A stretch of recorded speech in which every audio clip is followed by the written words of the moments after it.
Alô, alô, pessoal, meu nome é Nilson Prado e esse é o Papo Ligeiro. Hoje tenho a satisfação de receber ela, que é advogada, especialista em direito civil e processual, em mediação, arbitragem e negociação. Participou de diversas entidades, como a CIRV, FACIEG, FACIEG Mulher, Observatório Social e CODERV, sócia do escritório Marciano, Leão e Mafissone Advogados. Doutora Dejane Mafissone, bom dia, obrigado por participar do Papo Ligeiro. Bom dia, Nilson. Eu que agradeço pelo convite, é um imenso prazer estar aqui hoje conversando com você. Obrigado. Pessoal, só antes da gente começar, eu queria pedir para vocês que se inscrevam no nosso canal no YouTube e sigam-nos no Instagram, é Papo Ligeiro, tudo junto. Doutora, hoje nós vamos falar de um tema que eu acho que interessa muita gente, que é o planejamento de negócios familiares, ou chamado holding. Temos uma tendência a norte-americanizar as palavras. Traduzindo para o bom português, holding é um nome bonito. Qual é o conceito no direito brasileiro? E podemos dizer que holding é um planejamento de negócios familiares? E meu banco baixou. Bom, a holding ela é uma palavra que tem origem inglesa e significa abraçar, controlar. Esse é o significado do nome. No direito brasileiro, nós utilizamos o termo holding para conceituar uma empresa constituída para administrar outras empresas. Mas não existe uma pessoa jurídica, uma personalidade holding. As espécies de pessoas jurídicas no direito são diferentes, uma limitada, uma SA, né? A holding, o termo utilizado é aquela empresa que administra ou é sócia de outras empresas. Então, na prática, se usa o nome holding muito nos planejamentos sucessórios ou dos negócios familiares, que eu prefiro ter essa nomenclatura porque abrange muito mais do que só um planejamento sucessório, para criar uma pessoa jurídica e levar todo o meu patrimônio para ela. Então, na prática, é isso que acontece. Holding seria uma marca. Holding seria uma marca, um nome. Nós usamos no direito empresarial, quando eu tenho essa figura de uma empresa guarda-chuva, que é sócia de outras empresas ou que administra outras empresas, tá? Holding.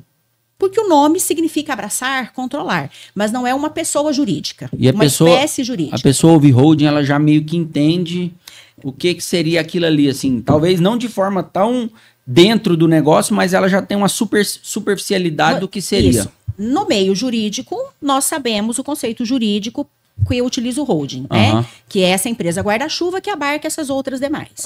E aí, por que constitui uma holding? Eu tenho vários motivos.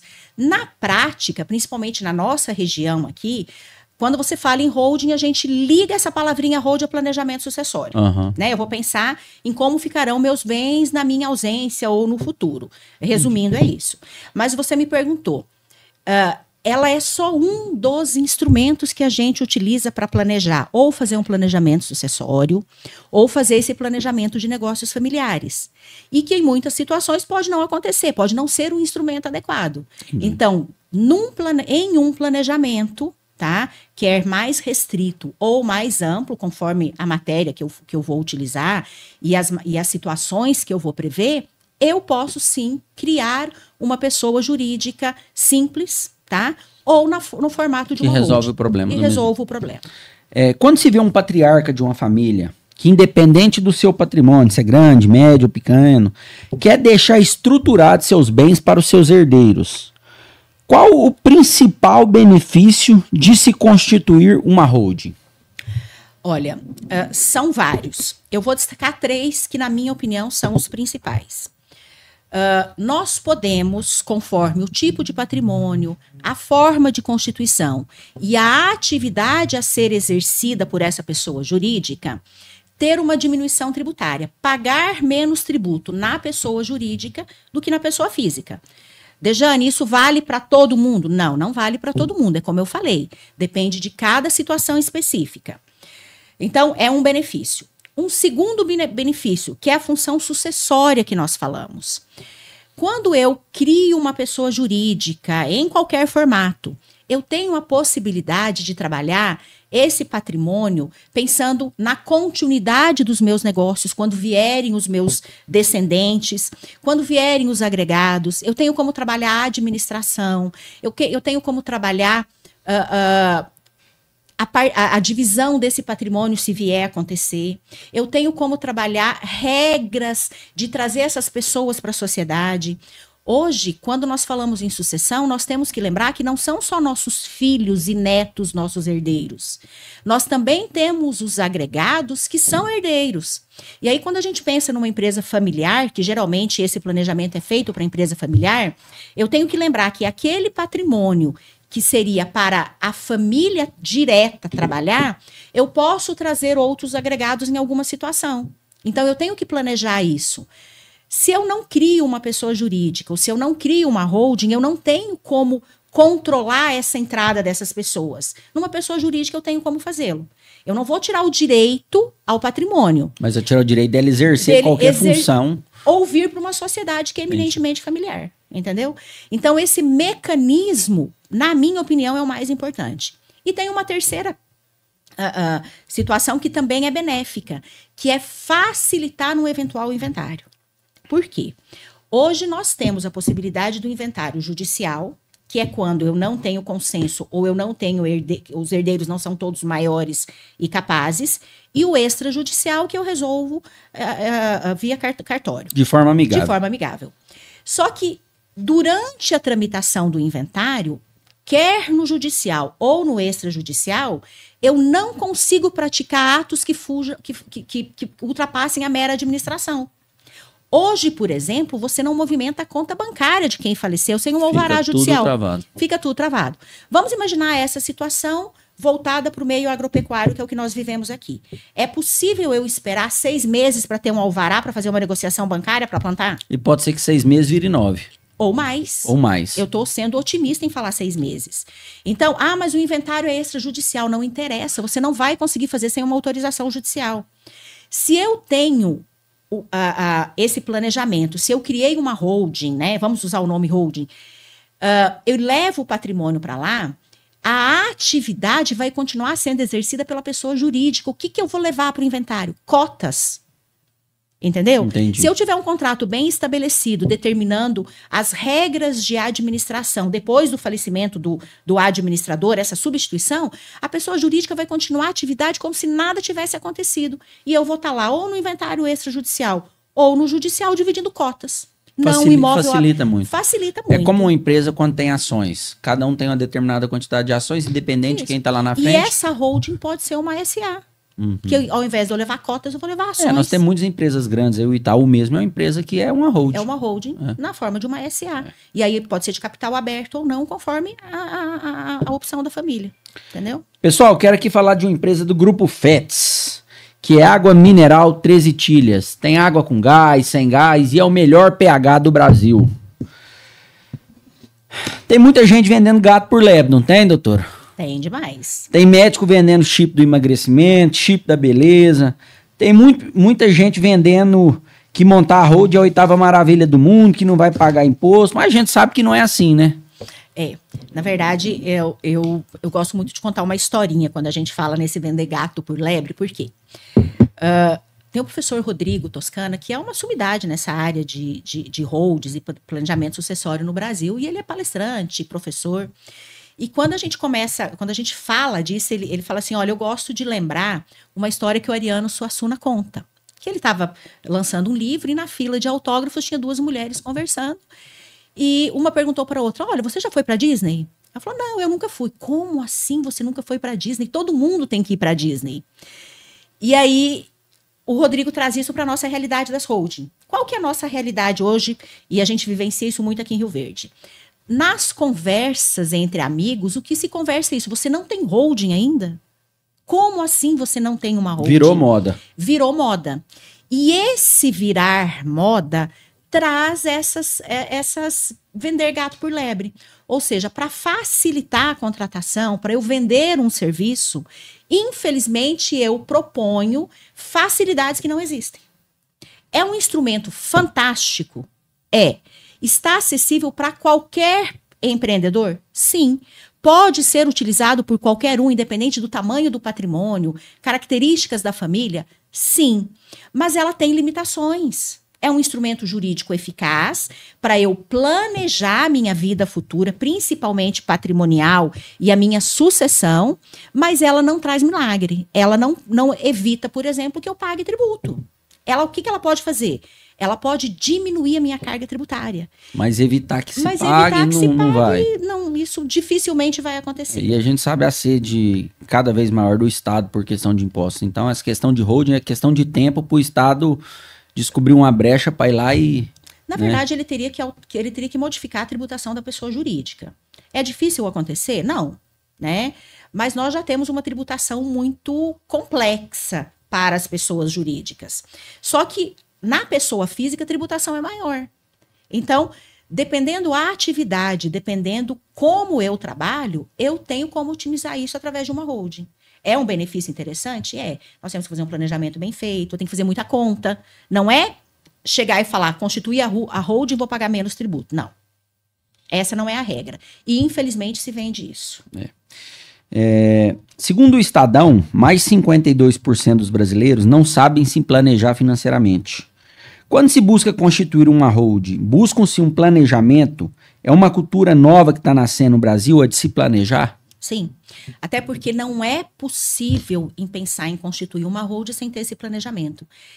E o planejamento... É demorado constituir a holding, doutor? Depende o que você vai fazer. Por exemplo, eu entendo que para constituir isso, eu preciso passar por um planejamento prévio, que é a governança. Que é delimitar as regras. Quer saber quem vai fazer o quê, quer saber o que aquela família pensa do futuro, entendeu? Então, um planejamento bem feito, ele precisa fazer a governança, determinar essas regras. Ele precisa de um bom planejamento contábil para eu saber se criar a holding é o ideal. Se eu não vou gastar mais criando a holding, isso pode acontecer. Tá? Então, eu preciso de um bom planejamento contábil, eu preciso de um bom planejamento jurídico, e isso fatalmente vai fazer eu planejar minhas finanças. Entendeu? Então, se eu não planejava, eu vou ter que planejar. Você tem que começar a enxergar coisas que antes você não estava observando. Na verdade, você tem que profissionalizar a sua atividade. Eu tive pesquisando e, por exemplo, algum dos benefícios da holding, a questão da distribuição de cotas, da sucessão familiar, é que o patriarca ele pode chegar e falar, olha, esse meu filho ele tem mais aptidão para tocar o negócio. E já deixar isso pré-estabelecido. Exatamente. Por pior que seja para os outros... Depois não vai haver briga, já está definido. E tem uma outra situação, por exemplo. Proteger os próprios herdeiros. É comum a gente ver famílias onde os filhos não vão dar continuidade no negócio.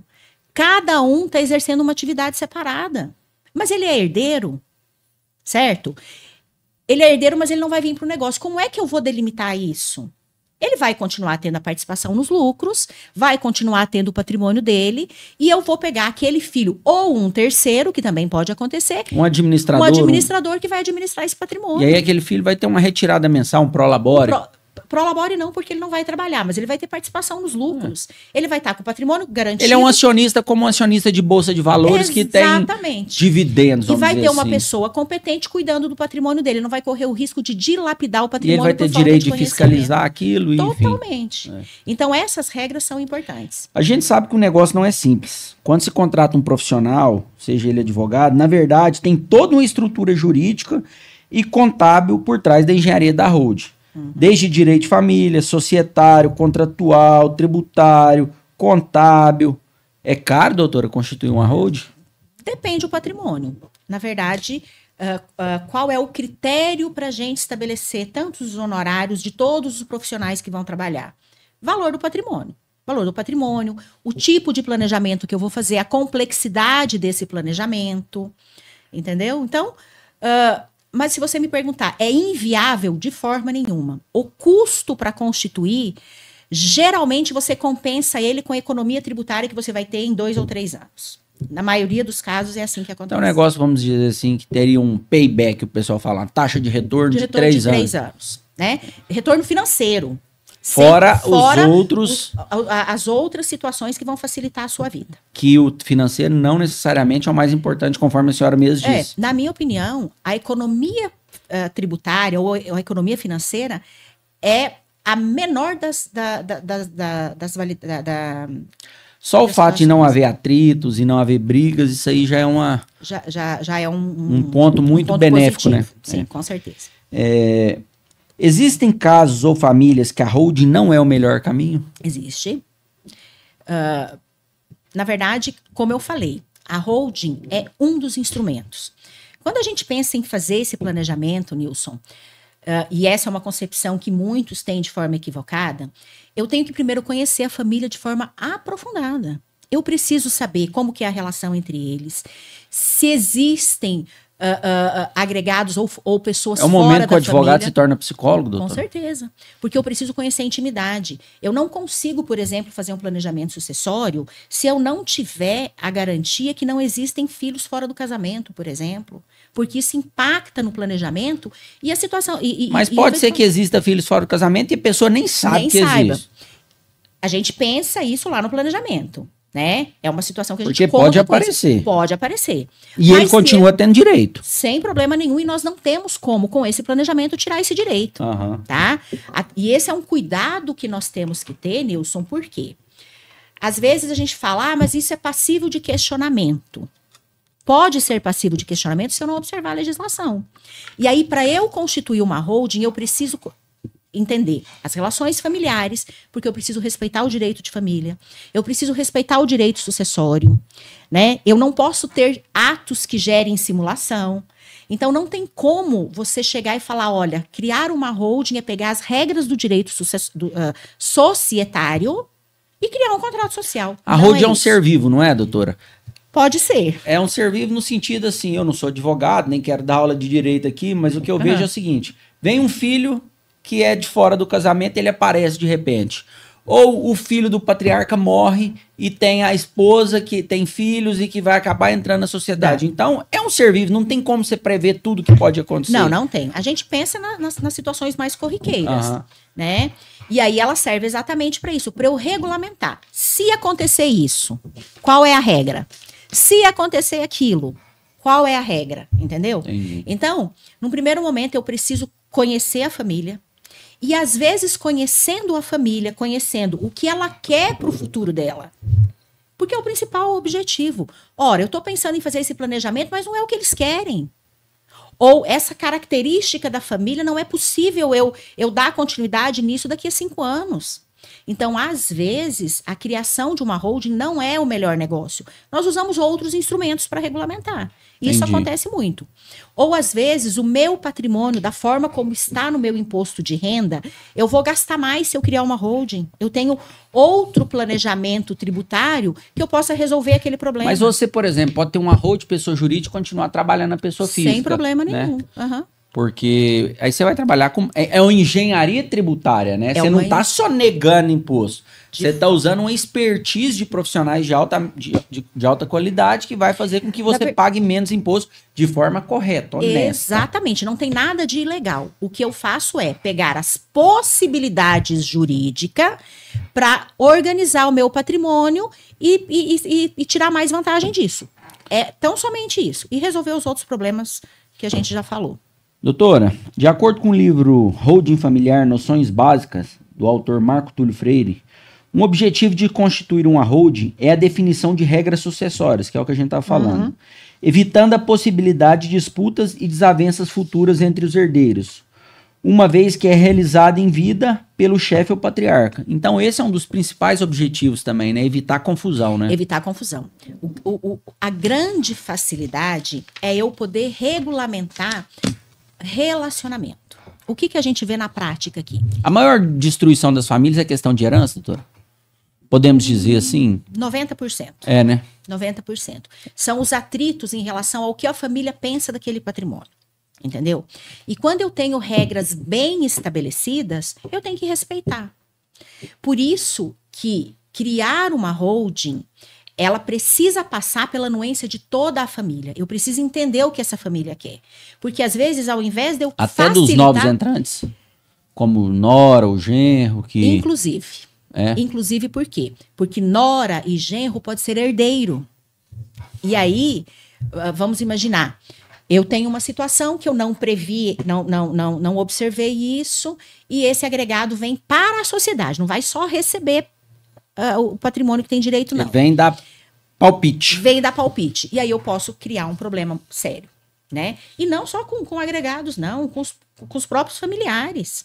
As gerações novas que vão entrando, o que eu observo no dia a dia? Enquanto pai e mãe estão vivos, eu não tenho atrito entre os filhos. Por quê? Porque na maioria das vezes, é claro que tem exceções, os filhos respeitam o posicionamento do pai e da mãe. A administração do negócio vem do pai e da mãe. Quando falta um ou faltam ambos, eu começo os atritos e na maioria das vezes ego. Ah, mas ele trabalha mais e a gente recebe a mesma coisa. Ah, mas o filho do meu irmão ou a filha da minha irmã comprou um carro novo, por que o meu não comprou? Eu não concordo que ele gaste o dinheiro dele com isso, deveria reinvestir aqui. Aí os laços fraternos de família vão se dissolvendo e acabam. Tem irmãos que não conversam. E uma questão assim, vamos supor, o filho morre, a nora, né, viúva, ela arruma um outro marido. Uhum. E aí ela com outro marido, com uma família constituída, talvez está fazendo parte da empresa... Da família anterior. Da família anterior. Olha que desconforto para um patriarca. Além de perder o filho, ainda tem uma ex-nora que está casada com outra pessoa. Então, assim, é o que a gente falou, é um ser vivo e coisas podem acontecer. E aí, se a gente pensar nesse aspecto, a holding facilita? Sim. Por quê? Porque eu posso ter no contrato social regras para a admissão de novo sócio. Ah, eu não quero esse sócio na sociedade, eu vou liquidar e pagar a participação dele. Dividendo seria? Na verdade, é participação mesmo. Participação. Porque dividendos seriam os números. Eu vou apurar quanto que seria o capital daquela pessoa e ela vai receber em dinheiro conforme a regra do contrato social. Se eu não tenho isso e ocorre o falecimento da pessoa física, eu posso impedir a pessoa de... Não. Você entendeu? E aí acaba que eu pego um bem, divido entre os membros da família e esses agregados que podem ter outros agregados na história. Então, esse é um ponto interessante. E por que é assim? Porque o Código Civil lá de 2002 trouxe o cônjuge e o companheiro para a condição de herdeiros. Historicamente, a gente fala que nossos herdeiros são nossos descendentes. Na falta deles, os ascendentes. Hoje nós temos terceiras pessoas que, conforme o regime de bens que eu casar, vão ser herdeiros também. Ah, tem como eu evitar? Não tem. E tem a questão dos filhos, que são menores, e aí talvez aquela pessoa tá viúva, mas tem os filhos, ela vai assumir aquela função até os filhos se tornarem maiores, então tem toda uma complexidade. Exatamente. Né? E aí eu consigo regulamentar essas situações com uma pessoa jurídica. Pessoal, pensou em soluções para geração própria de energia elétrica? Pensou no Grupo Eletrizar. Doutora, eu baseei minha pesquisa em cima do livro Holding e Familiar e Suas Vantagens, do Gladson e Eduardo Mamede. Eu não sou advogado, então eu tive que pesquisar para formular algumas perguntas. Uhum. Tem um trecho no livro que diz o seguinte: é muito dizer que holding é um instrumento para a economia fiscal, né? Em alguns casos isso é verdade, em outros não. Sua funcionalidade tributária é a menos importante. Isso o livro fala. A senhora concorda? Concordo. Que a questão de economia de diminuir imposto é a menos importante da holding? É a menos importante. Há um tempo atrás, Nilson, as pessoas pensavam em constituir holding pensando só na economia tributária. Era o carro-chefe. Ah, vou fazer holding porque eu quero pagar menos imposto. A pessoa já chegava no escritório falando, doutora, eu quero constituir uma holding porque eu quero pagar menos imposto. Há um tempo atrás, essa era a concepção que nós tínhamos. Tá? Hoje, não mais. Hoje, as pessoas que pensam em fazer esse planejamento têm a consciência que, ótimo, se eu diminuir tributo é bom? Sim. Mas os demais benefícios são muito maiores do que só a diminuição tributária. Então, na nossa região aqui, nós temos essa consciência já, e isso é muito bom. Foi uma maturidade que foi surgindo. Foi uma maturidade que foi surgindo. E ela surgiu por quê? Porque os conflitos começaram a acontecer, as novas gerações estão vindo aí, e qual é a forma que eu tenho de regulamentar? Fazendo um bom planejamento. Esse sistema de holding já é utilizado em outros países no mundo ou é uma coisa inédita no Brasil? Nós temos muito isso em outros países, como Espanha, Portugal. Tanto que quando a gente fala em governança, a origem da governança é da Espanha. Né? Então, o que a gente aplica em governança hoje, a gente traz da legislação de lá. Entendi. Vou citar novamente o livro, a Cobas e minha pesquisa. Lá diz, abre aspas, sem uma revolução de qualidade jurídica, ou seja, bons advogados, não haverá bom futuro para os empresários. Há um enorme mercado que demanda estruturação e reestruturação jurídica. Fecha aspas. Temos segurança jurídica para constituir uma holding no Brasil? Isso aqui que eu disse está escrito no livro. Uhum. Olha, eu entendo que temos segurança sim. O que acontece muito? Pessoas que usam esse tipo de planejamento para burlar a lei. E quando isso acontece, nós não vamos ter segurança jurídica, não é? Não ter segurança jurídica, nós vamos ter questionamentos. Então, qual que é o principal ponto? Atribuir essa tarefa a quem de fato sabe fazer. A quem se preocupa com o direito societário, com o direito de família, com o direito sucessório, que pensa no direito tributário, que preocupa com o aspecto contábil, que preocupa com a governança. Não é só um profissional que pensa. Não é só um profissional que pensa. Então, eu preciso conhecer, por exemplo, para eu conversar com uma família, eu preciso conhecer direito de família, direito tributário, direito empresarial, sucessório. Porque dependendo do que eu colocar no contrato social, não tem validade. E eu vou te dar um exemplo clássico disso. No direito, a gente divide os advogados por área. Então, fulano é civilista, fulano é igual médico, igual cardiologista, médico, otorrino. E aí, eu sou especialista em direito civil, eu aprofundo na minha matéria. O Ricardo é especialista em direito tributário, ele aprofunda no direito tributário e assim sucessivamente. E aí, quem estuda muito direito societário está com a cabeça voltada aqui. A regra da sociedade é o que consta no contrato social. E, de fato, é assim. Né? Eu tenho regras no Código Civil que estabelecem as sociedades, mas o que vale entre os sócios é o que está no contrato social. Então, por exemplo, a transferência das minhas ações, das minhas cotas para terceiro, a regra vai constar no contrato social. E hoje eu tenho advogados especialistas nessa área, quando a gente se discute sucessão nos congressos, dizendo que eu posso, no contrato social, já transferir, colocar uma cláusula dizendo que eu estou transferindo as minhas cotas ou as minhas ações para fulano ou beltrano. Para o direito societário, tem validade? Beleza. Mas quando eu faço isso, eu não estou infringindo o direito sucessório? Então isso é derrubado com facilidade lá na frente. Com facilidade, entendeu? Eu posso, no contrato, colocar essa cláusula? Posso, porque o direito societário me permite. Mas eu estou infringindo a legítima. E eu não posso fazer isso. Porque a holding ela pode ser questionada a qualquer momento por qualquer um. Qualquer planejamento pode ser questionado. E aí, ele vai surtir efeito ou não? Vai depender do que eu coloquei lá. Então, eu não posso criar aberrações jurídicas numa determinada área sem pensar em todo o restante. Por exemplo, eu não posso na holding prejudicar a legítima. O que é a legítima? É a parte do meu patrimônio que eu não posso dispor, que pertence aos meus herdeiros necessários. Quem são meus herdeiros necessários? Meus descendentes, cônjuge e ascendentes. Na falta. É igual o médico do pulmão que chega lá, o cara fala assim, doutor, mas eu quero continuar fumando. Não, mas pode fumar que você não tem problema não. Muitas das vezes o advogado não tem que falar o que a pessoa quer escutar, ele tem que falar o que realmente tem que ser feito. O que realmente tem que ser feito. Tudo bem, eu conheço o risco, mas quero fazer mesmo assim. Beleza, você assumiu então, o risco. Então, mas a função do bom advogado é justamente isso, falar, olha, isso aqui vai dar problema. Vai. E quando é assim, eu não faço. Porque eu sei que lá na frente vai dar problema. E eles vão esquecer e vai falar que a culpa é da senhora. Que a culpa foi de quem planejou. Entendeu? Continuando no livro, tem uma parte que diz, abre aspas, há de César o que é de César. Não devem ser bons os sushis de um restaurante de comida mineira, tá no livro. Já li. Nem o feijão tropeiro com torresmo de uma pizzaria.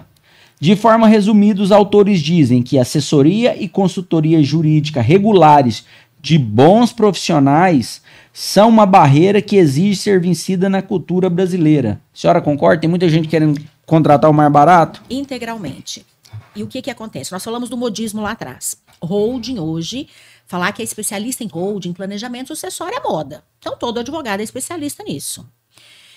E aí acaba que a gente vê advogados que não têm toda essa bagagem ou não tem toda essa estrutura para fazer esse planejamento fazendo, sem preocupar com todos os aspectos, copiando o modelo de quem já fez.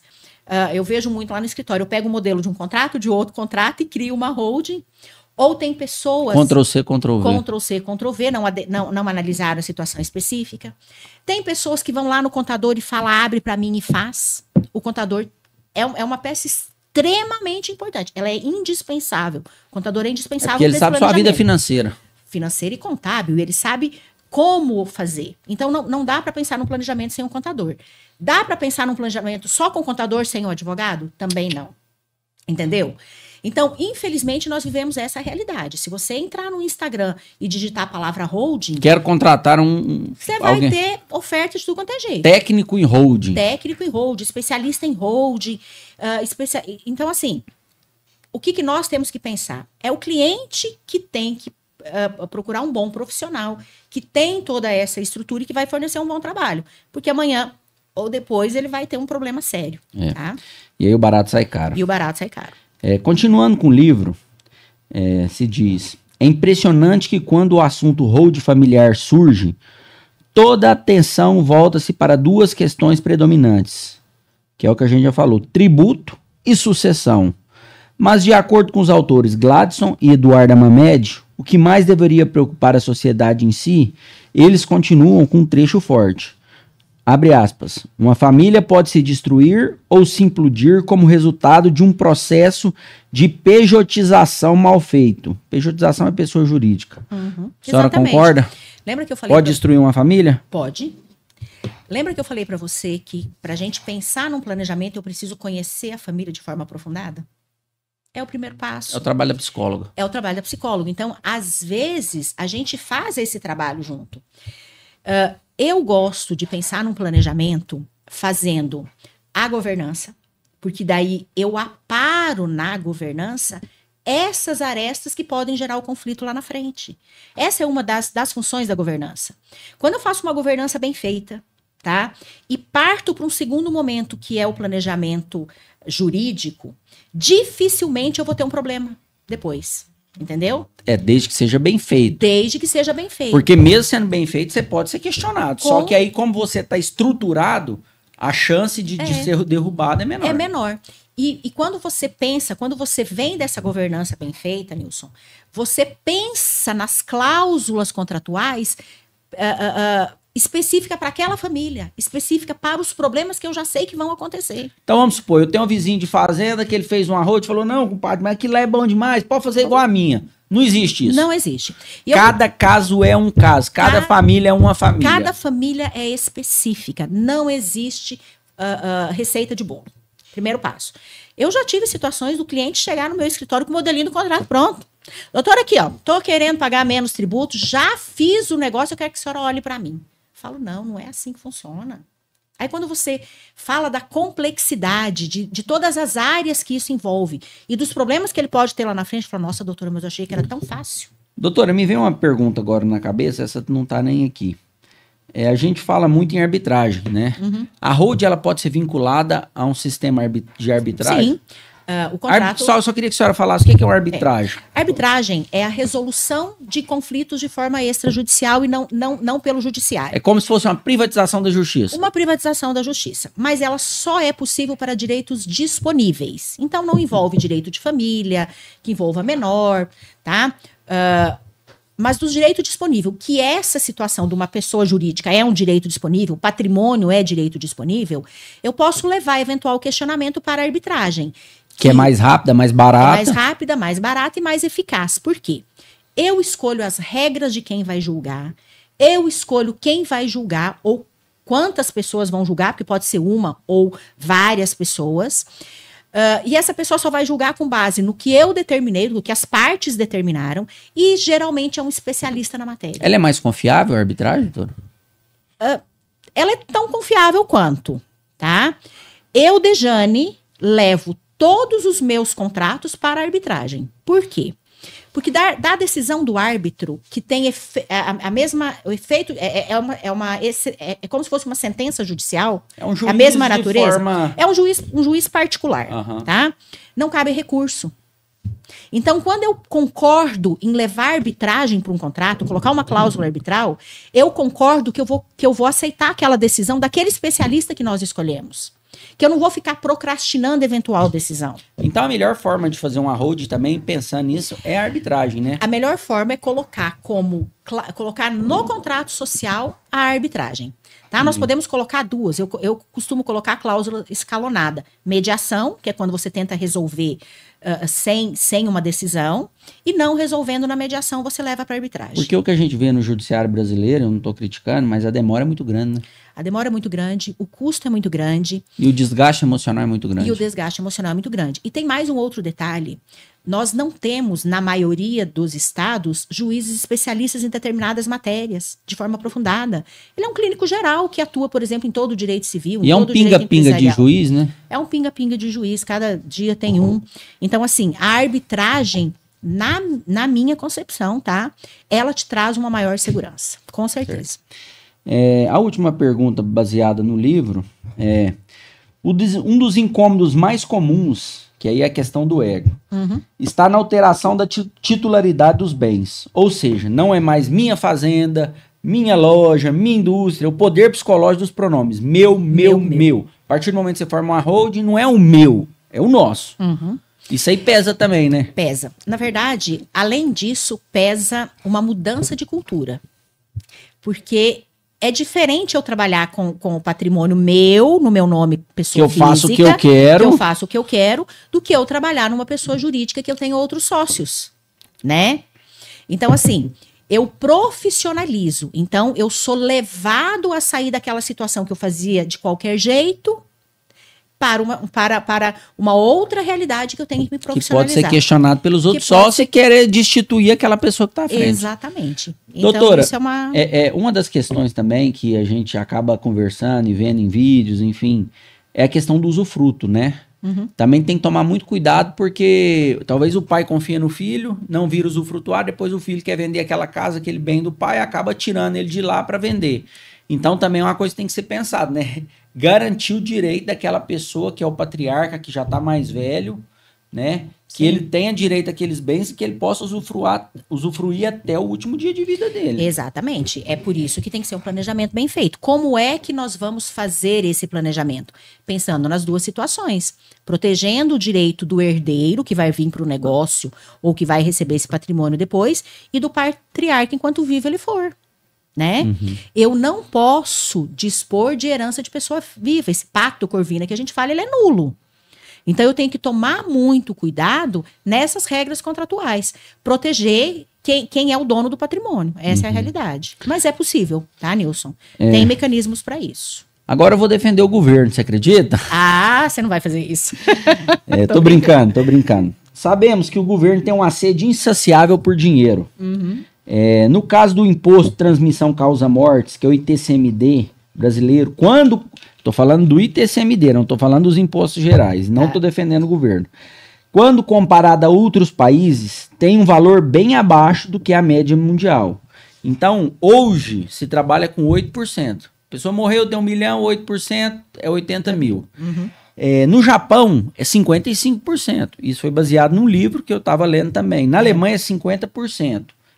Reforço aqui, não estou aqui falando que o cidadão daqui tem as mesmas qualidades de vida de outros países, por isso que justifica. Não estou falando isso. Estamos discutindo o ITCMD. No Brasil, é uma questão de tempo para aumentar, não é? Desses 8% para 20%, 30%, 40%. Como que é o que você falou? Nos outros países, a tributação menor é 40%. Só que nos outros países nós tem não temos... retorno. Não é nem só o retorno. Além do retorno, nós não temos a carga tributária que nós temos no Brasil. Que no final então, o brasileiro é muito maior. É muito maior. Então a gente não paga só esse 8%. Nós pagamos esse mais outros tantos. Então por isso que eu acredito que a nossa alíquota ainda seja menor.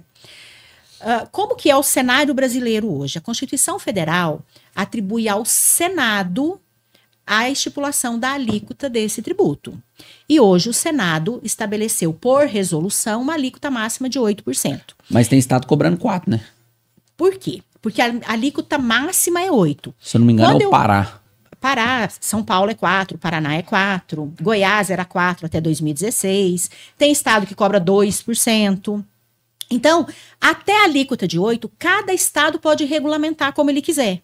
Há um tempo atrás, todos os estados não elevavam a 8%, era 4%, como acontecia com Goiás. certo? Com a vontade de arrecadar mais, a maioria dos estados alteraram a alíquota para 8% e outros trouxeram uma alíquota progressiva, que é como acontece no estado de Goiás. Então, aqui nós saímos de uma alíquota de 2% a 8% conforme o valor do patrimônio. Essa regra da progressividade é o que foi alterado na reforma da tributária que aconteceu agora. Então, a reforma não alterou o tributo, não aumentou a alíquota. Continua sendo 8%. O que aconteceu é que ela possibilitou que os estados tragam dessa forma progressiva. São Paulo, que era 4%, já está em andamento a legislação para aumentar para 8% de forma progressiva. E se amanhã o Senado falar que pode ser 20%, pode ter certeza que tem estado que vai bater nos 20% rapidinho. Inclusive, existe um projeto de resolução número 57/2019, de autoria do senador Cid Gomes, que já eleva a alíquota para 16%. Se esse projeto for aprovado, em breve nós teremos a alíquota de 8% para 16%. Esse projeto está desde fevereiro de 2023 aguardando designar um relator e nós estamos naquela fase que nós podemos votar a favor ou contra essa proposição, tá? Então, quem quiser entrar lá no site do Senado e votar ou pelo aumento ou pela manutenção dos 8%, Será que tem que vota pelo aumento? Se eu te contar que eu olhei ontem a estatística, até 17 de abril nós tínhamos 90, eu até anotei isso. Peraí que eu tenho anotado aqui, esse é um dado importante. Eu acho que 94 contrários. E 6 a favor. 97 votos contrários e 24 a favor.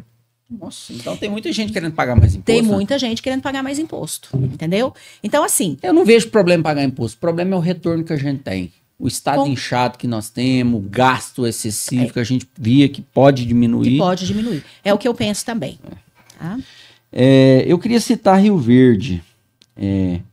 O município de Rio Verde, ele não pode cobrar ITBI, né?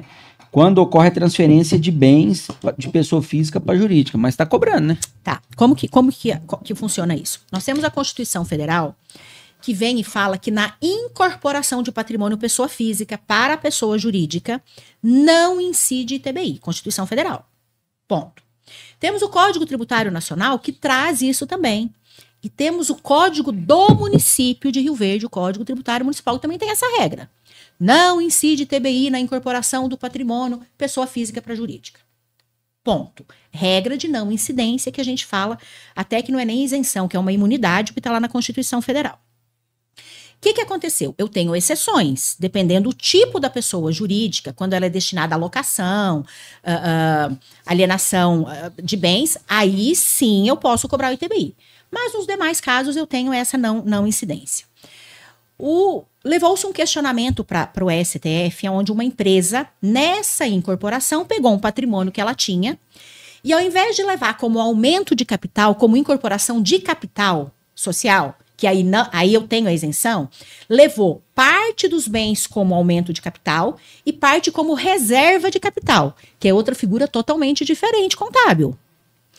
Quando ela levou esse mesmo patrimônio, parte do valor para a composição do capital e parte para a reserva de capital, ela queria aplicar a essa reserva de capital essa isenção tributária. E o município falou, não, o que é incorporação para o capital social, beleza, tem isenção. O restante você vai pagar ITBI. E ela levou esse questionamento até o STF, que é o tema 796 que o município utiliza para cobrar. Quando chegou lá, o que o STF entendeu? Exatamente isso.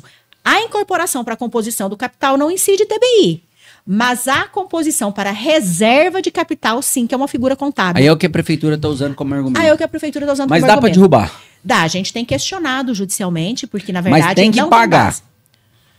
Hoje, o que nós temos feito? A gente entra com mandado de segurança para não pagar. Tá? Mas não só Rio Verde, como outros municípios, interpretando essa decisão de forma errônea, tem cobrado. Aí, ó, pessoal, o Papo Ligeiro tá trazendo informação que pode impactar no seu bolso. Com certeza. No caso do imposto de renda à pessoa física, hoje é 27,5%, né? A alíquota máxima. Para quem tem renda acima de R$ 4.664. No caso da pessoa jurídica, pagando uma taxa média de 15%, ou seja, quase metade do valor. Mas mesmo assim, mesmo pagando quase metade do valor, pejotizar o negócio ainda pode ser uma desvantagem por outras métricas, não pode? Sim. Não é porque eu vou pagar menos imposto de renda que vai, no final das contas, sair mais barato. vai depender muito da sua atividade. Por exemplo, você vai pagar... Vamos imaginar uma pessoa que tem atividade imobiliária. Tá? Ela vai pagar 11 alguma coisa de imposto de renda, ao contrário de 27,5% da pessoa física. Só que, para fazer a incorporação, ela não está isenta do ITBI. Então, ela vai ter que pagar o ITBI. Certo? Na hora de vender o patrimônio, ela também tem uma diminuição da alíquota do ganho de capital. Ela não vai pagar ganho de capital, que hoje é de 15% a 22,5%, mas ela vai pagar a contribuição na pessoa jurídica, que vai variar de 6 e pouquinho. Mas qual que é a diferença? A base de cálculo. O ganho de capital pessoa física, a base de cálculo é da diferença do valor que está no meu imposto de renda do valor declarado na venda. Ok? Uhum. Já na venda da pessoa jurídica, é sobre o valor da venda total. A base de cálculo muda. Então, se eu, Dejane, tenho um imóvel que está declarado no meu imposto de renda por R$900 mil e eu vou vender por 1 milhão, eu vou pagar 15% sobre qual valor? 100 mil. 100 mil. 15 mil reais de ganho de capital para a Receita Federal. Ok? Eu levo esse patrimônio para a pessoa jurídica. Certo? E lá eu vou vender ele por 1 milhão. Eu vou pagar 6,7% sobre qual valor? 1 milhão. 1 milhão. Aonde que eu estou pagando mais imposto? Você entendeu? Uhum. Então, nem sempre esse é o cálculo. Só isso é interessante. Então, eu preciso calcular, de uma forma geral, eu preciso fazer um planejamento contábil tributário muito bem feito. Tem que pensar no todo, não é só numa particularidade. Exatamente. Porque se você pensar só naquela particularidade, você fica preso. Você entendeu por que eu tenho que fazer uma análise tributária e contábil da situação hoje da pessoa física? Quanto que isso vai me custar para levar? Se tem, se não tem ITBI, como que vai ser e quanto que vai me custar lá. Pode-se desconstituir uma hold? A qualquer momento. Assim, deixar, não é desconstituir. Por exemplo, não quero mais a hold, vi que não é um negócio, vi que não dá certo. A qualquer momento. Voltar tudo para como era. Inclusive, quando você incorpora o patrimônio com a não incidência de ITBI, na desincorporação também não tem incidência de ITBI. Ninguém é obrigado a se associar ou se manter associado numa pessoa jurídica. Então, a qualquer tempo, eu posso, de forma consensual, acabar com ela e voltar o patrimônio para a pessoa física, ou de forma litigiosa. Entendi. Entendeu? Uma pergunta que me veio agora. No caso de um casal que não tem filhos, é interessante constituir uma hold? A princípio, não. Não, né? Depende da atividade que eles vão exercer. Então, prova que a questão sucessória é a mais... É a mais importante. Um casal que não tem filhos pode constituir uma holding? Aí nós vamos pensar... Não só na sucessão. Aí nós vamos pensar na administração do patrimônio, na aquisição. Eu tenho uma pergunta aqui, que é a profissionalização da gestão. Porque aí você tem que prestar conta, você vai ser cobrado daquilo. Você não pode fazer do jeito que você sempre fez. Seria um dos pontos positivos também? Com certeza. A profissionalização da gestão e a organização é um dos pontos cruciais. Porque não tem como eu fazer mais ou menos. Entendeu? Entendi. Então, é um ponto positivo que a gente tem que analisar nesse planejamento. E quando a gente fala assim, Nilson, quando a gente pensa num planejamento sucessório, a gente pensa só na holding. Não é só isso. Tá errado. Tá errado. Por que eu não falo mais em planejamento sucessório, eu falo planejamento de negócios familiares. Porque quando eu analiso uma família, eu tenho que analisar até a relação de namoro dos filhos que vão vir. Que vão... Até a entrada dos netos no negócio, tudo. Tem que ter toda uma... Porque aí eu tenho que pensar no aspecto civil, no sucessório, eu tenho que pensar no empresarial, eu tenho que pensar no aspecto trabalhista. Então, de uma forma geral, eu tenho que mapear aquela família. Até o endividamento. Inclusive. Se você for fazer um financiamento, você tem que ter autorização dos outros, você não pode chegar lá, vou financiar. Não, você entendeu? Então, assim, a gente planeja todos os negócios da família, pessoal, inclusive, porque eu posso ter que interferir no regime de bens de casamento dos meus filhos. Tem casos aqui que se o filho casar em comunhão parcial ou total, já fica fora. Já fica inviável o planejamento. Ele tem que casar em separação total de bens. Separação total de bens. Na separação total de bens, eu tenho implicação? Tenho também. Então, não é tão simples assim. Por isso que eu tenho que conhecer e planejar todos os aspectos dessa família, numa empresa familiar. Não é só o aspecto jurídico ou só o aspecto contábil. E aí, quando eu uso planejamento de negócios familiares, eu vou planejar todos os negócios. Eu posso até não planejar tudo, mas eu preciso conhecer. E saber o que cada situação vai impactar nesse planejamento futuro. Entendeu? Minha cabeça deu um nó aqui. Deu nada. Para concluir, quando pensamos em planejar nossa vida familiar de forma jurídica, Podemos confiar no sistema judiciário brasileiro? Porque é um projeto a longo prazo. Olha, eu entendo que sim, desde que eu respeite a legislação. Tá? Que é o que eu falei para você. Eu não posso utilizar instrumentos jurídicos para burlar a lei ou criar situações que gerem simulação. Tá? Inventar muita coisa. Eu tenho que usar os instrumentos jurídicos na forma que a lei permite que eu utilize. E hoje nós temos segurança em relação a isso. Tá? Então, podemos ter uma alteração no futuro? Nós podemos ter uma tributação maior no futuro? Podemos. Como, por exemplo... Mas não impacta na seriedade do judiciário. Ele só vai seguir a nova norma. E aí, eu planejei hoje pensando na legislação atual. Mudou a legislação. Eu vou adequar aquele planejamento. Isso não vai perder a garantia do que já foi conquistado. De forma nenhuma. A menos que amanhã ou depois a gente não tenha mais pessoa jurídica no nosso direito, que a probabilidade mas isso não, inexistente. Não dá nem a gente pensar nisso. Então, assim, nós temos segurança jurídica, sim. Desde que eu faça da forma correta. Desde que eu não tente burlar a lei, Nilson. E que procure bons profissionais, bons profissionais capacitados. A gente não está aqui falando de um ou de outro profissional, mas assim... De forma nenhuma. O que a gente vê muitas das vezes é procurar o mais barato. Né?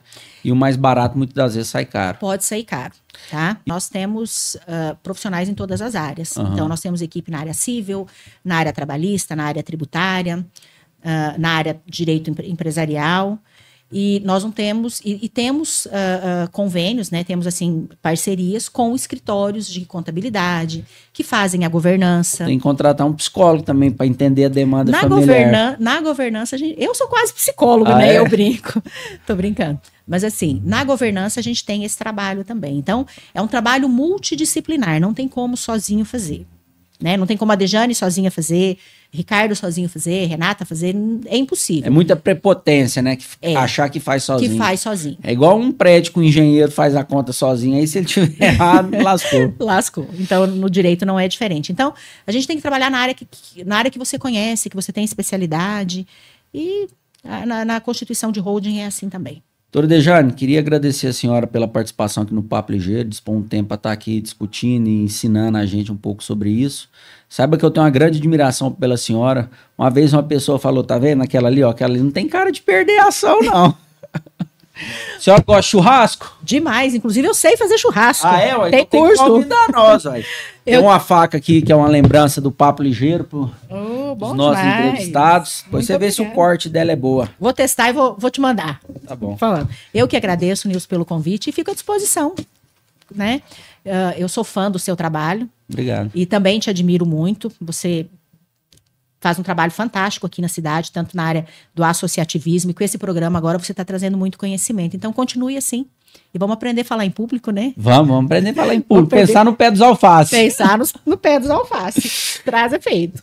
Pessoal, com a graça de Deus, terminamos mais um capítulo da nossa história. Fui!